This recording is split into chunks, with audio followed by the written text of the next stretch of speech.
Hello guys, আজ সরস্বতী ঠাকুরের কাজ করতে করতে দেখো 3টে 4 মোটামুটি বেঁচে গেল। হে গাইস, তো তোমরা দেখতেই পেলে রাত জাগার কারণে কি অবস্থা হয়েছিল। সেদিন আমি 4টের সময় ঘুমিয়েছি রাতে।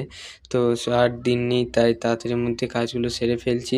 একাই পারলাম না, তাই আমার একটা বন্ধুকে ডেকে নিলাম, সেও একটু আমার হেল্প করে দিল। সারা রাত একসাথে আমরা দুজনে মিলে কাজ করেছি।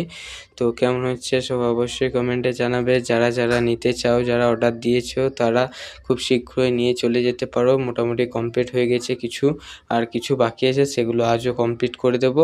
তো কেমন হচ্ছে সবাই অবশ্যই জানাবে। যারা ইউটিউব থেকে দেখছো তারা অবশ্যই সাবস্ক্রাইব করে দেবে, আর ইনস্টা বা ফেসবুক থেকে দেখলে ফলো করে দেবে। লাইক, কমেন্ট এবং শেয়ার সবাই করে দাও বেশি বেশি করে। আর একটু বেশি ঘুম পাচ্ছিলো, তাই ঘুমিয়ে গিয়েছিলো। তখন 3টে 41 বাজছে। আমিও তারপরে ভাবলাম যে আর আর করবো না, এবার পরের দিন করবো, তাই 4টের সময় আমিও ঘুমিয়ে গিয়েছিলাম।